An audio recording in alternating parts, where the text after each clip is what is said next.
大家好啊！咁啊帶大家過嚟咧銅鑼灣啊睇呢個蟾宮大廈，咁啊中層單位有763尺嘅。咁咧你見到左手邊同埋右手邊有兩間房啦，中間就係個洗手間嚟嘅。除咗呢兩間房咧，佢側邊有間細房仔。咁門口入嚟咧就係呢個細房仔嘅。咁啊前面呢段咧就鋪好靚嘅麻雀盒，係啦。咁跟住就係一間房仔。咁呢間房仔咧有埋冷氣嘅，有窗口嘅。咁深水清就知呢間香港人咧就一定會攞嚟做工人房啦。如果擺 store room 咧都係好夠用啊！呢個 store room 甚至乎 extra 嘅衣帽間都仲得。咁當然我理解就用工人房就會開心啲啦。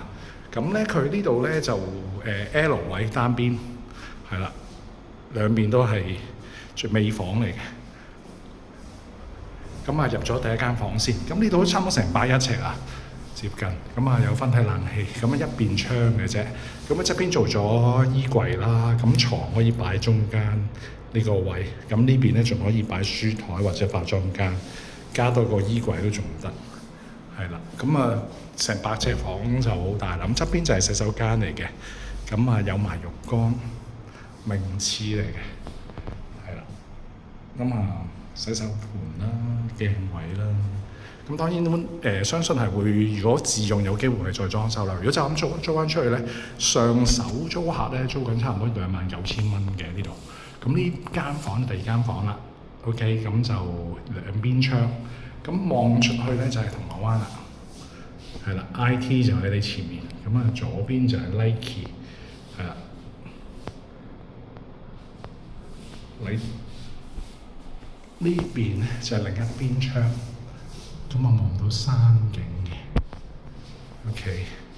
咁呢間房咧就細少少啦，咁就床可以擺呢邊，係啦。咁啊仲可以擺到台、廳，跟住就係第三間房啦，3間半房啦，連埋工人房。咁呢間房就係拍住廳側邊嘅，係啦。咁佢本身呢度已經做緊 double layer 嘅玻璃嘅全個單位，你見到咧2層玻璃嘅，係啦。咁我望出去就係銅鑼灣啦。咁個隔音就相對唔錯㗎，係啦。咁跟住就係廚房啦。OK， 廚房側邊仲有個廁所俾工人姐姐可以用嘅，有埋熱水爐、洗手盤。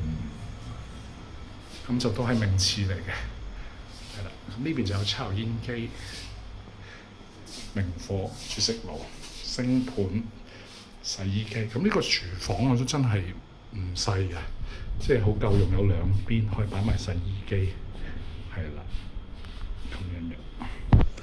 咁出翻去啦。咁呢隻就係舊式嘅，比較舊式嘅電錶啦，係啦，打洞擺，係啦。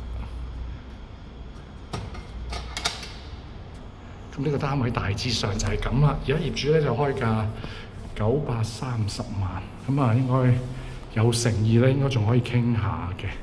咁啊趁住啱啱新鮮出爐啊，影俾大家睇一睇呢個單位。有興趣可以約嚟睇啦，有鎖匙盤嚟嘅，咁就相信都會搶手。同棟咧就我見咧仲有啲物業係放緊嘅，咁不過好似都係傾緊價錢啦已經。咁就睇下結果，你會揀邊個單位啦？蟾宮大廈咧就好近銅鑼灣啦。咁如果出租或者自住都係相對係好方便啦，好回報都相當高嘅。租金個管理費扣除咧都收緊26,000幾啦會，因為佢1,600蚊管理費，2,700蚊嘅差餉就冇地租嘅。係啦，咁有咩想聯絡就再聯絡我啦。想了解多啲嘅話，多謝大家。